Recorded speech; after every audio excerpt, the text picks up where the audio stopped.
Hello Enid, I am Diana, and Enid Communications Assistant for the City of Enid, and welcome to another city update. With me is Assistant City Manager Scott Morris, so thank you for being on, Scott. Thanks for having me.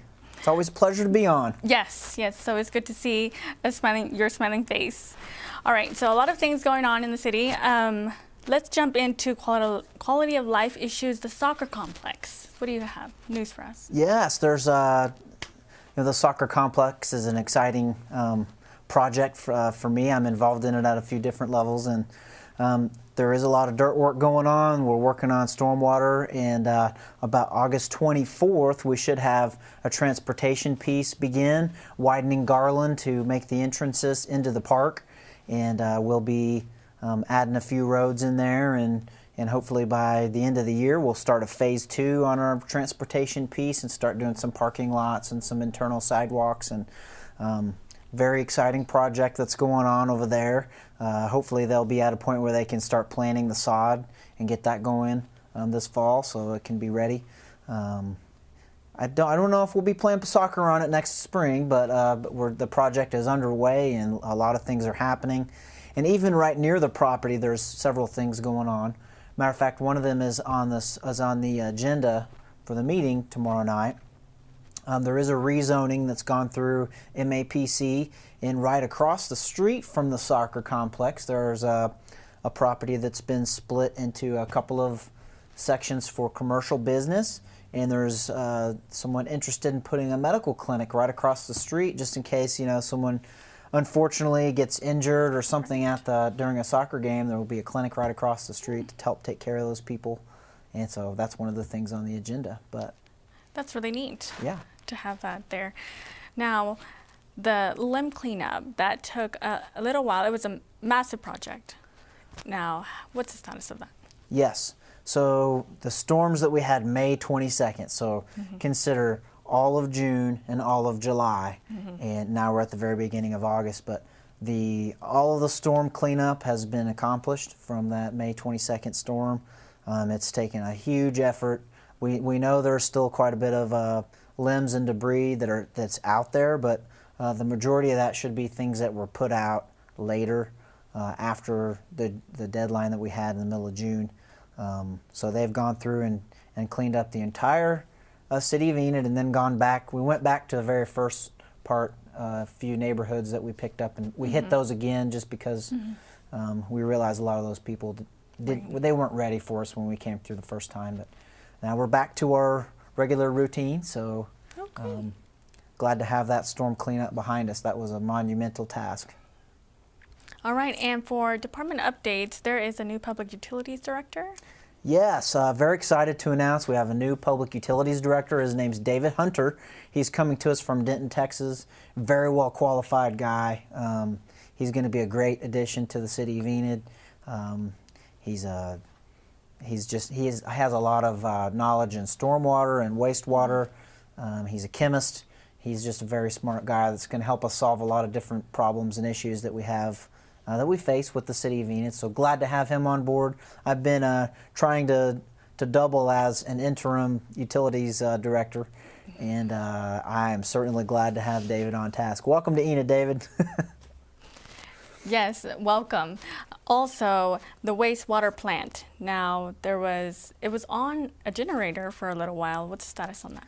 Yes, that has been an interesting last month out there at kind of in the middle of July, around the July 12th or so. I'm trying to think of the exact day, but we had a big thunderstorm come through Enid, some high shear winds and a lot of lightning, and we had some electrical problems come into the wastewater plant and blow up 3 transformers and fried our wiring from the transformers into the plant, and we ran on generator power for about 2 weeks.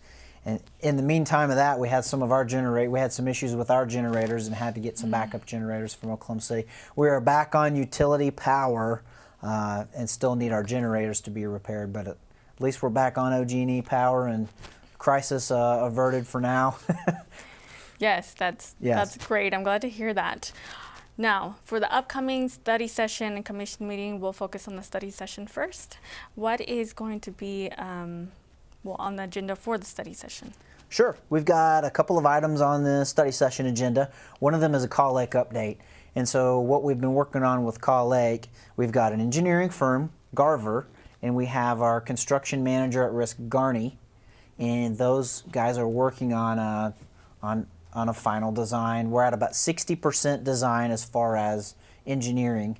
And the construction guys are taking that design and they're trying to give us a guaranteed maximum price of what that Call Lake project is going to cost. That way we can proceed, hopefully very early 2021. We'll be shovels in the ground working on that. And so there's an update to the mayor and commissioners and to the public during the study session of where we are in the process and what kind of decisions are being made as to how we can stay in budget and stay on time and all of those things like that. So that'll probably be a very lengthy discussion and a lengthy update to the mayor and commissioners. So that'll be a really good piece of information. The second thing that's on the agenda is there's some things about housing on there for group homes. So there's a change to the ordinance that will. There's a group that wants to provide some different group home options, and there's an ordinance that will help that to be facilitated. And then the mayor and commissioners can always, during study session, talk about anything on the main session that they feel like they might want to talk about before the main meeting. So it very well could be that we're talking about COVID-19 or that we're talking about a mask ordinance or who knows what they may have questions about. Absolutely. Yeah. Now, let's on the commission meeting, COVID-19 the mask ordinance will be on the agenda. Now let's talk about COVID-19. In Enid, active cases is 92, deaths is 4, unfortunately. 251 recovered, and total all positive for Enid 347. How does that play in with the mask ordinance being on the agenda at the commission meeting? Well, we get all of our numbers from the state of Oklahoma Department of Health, and they have developed a color-coded chart showing the different counties in Oklahoma and where they are as far as how many people per 10,000 have been infected with COVID-19. And so, they have their own recommendation on what you should do if your county's in one of those colors. What we also have been taking under consideration is, not only just how many cases, but how many active cases. And even though we may have new active cases coming in, we may have more people having recoveries than active cases. And so that's been the trend the last several days. It appears we're staying around that 90 to 95, 100 mark as far as active cases. We may have 15 or 20 come in that are active, and we may have 15 recoveries. And so we keep an eye on the total number of active because that's an important number. And then every Monday at 3 o'clock, the mayor and the city manager and I have a meeting with the administrators from St. Mary's, Integris, Garfield County Health Department, and we talk about all of these issues. We talk about what's going on, trending coming into the hospitals, ICU capacity, all of those things. And the last reports that I've heard, we'll have one at 3 o'clock today, but as of last week, the last reports mean the hospital is not being overrun. They certainly aren't down to the number that they really want in the hospital, but we're not being overrun with COVID patients. We have some capacity to keep treating people for COVID in the hospital. So from that perspective, there isn't a huge emergency yet, but I think one of the concerns that I think Commissioner Ezell shares, he is, of course, people may have realized by now he had a part in putting this COVID-19 mask ordinance on the agenda for tomorrow night. And I believe one of the concerns shared by a lot in the public and by some commissioners is we've got school starting just around the corner, and what could happen to our numbers when school starts. I think time will tell. A couple weeks down the road, a month down the road, we'll be able to really tell where we've settled in with school starting. So that is a valid concern for our community. A lot of kids going back to school and things like that. So absolutely. So that is on the agenda in item 6 under administration to talk about a COVID ordinance.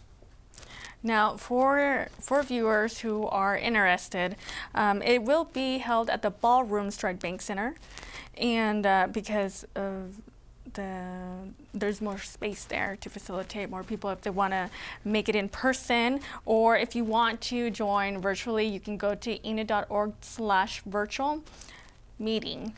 And if you want to sign up for public comments, you can go to enid.org public comments to sign up and make a public comment during the commission meeting when that agenda topic comes up. Right. And what are other agenda topics that are going to be discussed? You know, there aren't that many things on the agenda on Tuesday night. It ought to be fairly quiet and smooth, except for we do anticipate, you know, a lot of people from the public here to figure out what's going to happen with a mask ordinance. There are a few vehicles that are on there. There's some consent items. There's not a whole lot of big items on our agenda, but we did anticipate that there might be people from the public that are interested in being in person. So our city manager Gerald did anticipate that, and we're in the ballroom at the Stride Bank Center. There should be plenty of room there as opposed to being over at the council chambers. Yes. So that will be an important thing. Okay. And I do not, well, let me look over the questions here.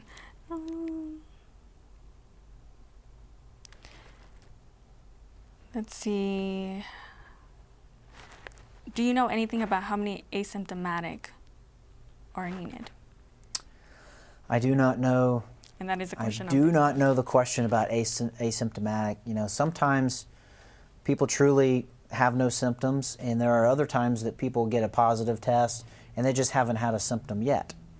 It could be that it takes several more days for them to start having some type of symptom. So I don't know how many people. I don't know if that's part of the 92 or if after a certain amount of days, I'm sure after they've gone more than 24 hours, more than 72 hours without fever conditions in 10 days, they can be counted as recovered. Mm-hmm. But I would just say to our viewers out there, I'm proud to be from Enid. I love this town. I love this city. I enjoy the chance to give back to our community. And whether or not you have a strong opinion about masks, I would like to remind everyone to be, like I said a few weeks ago, if there's an employee at a business that they are asking people to wear masks, it is the right thing to do. If you're going to go into that store, to respect what the business owners want. And if there's an employee asking you to put a mask on, that just to remember, no matter what your opinion is about the mask, to be kind to the employees that are just there trying to do their jobs. And I feel confident that as citizens of Enid that we can do that for the people that work here in our communities. I agree. I feel like we're all in this together, and we can band together and work with each other, and we're in a really tough place, but for the most part I feel like Enid, we have done such a good job with it all. Is there anything else that you can think of that you want to share with the viewers before we go out? I think that about covers it. We're welcome. We always welcome your comments. We welcome any suggestions, and reach out to your mayor and commissioners. Reach out to Gerald or myself anytime, and we'd love to hear from you.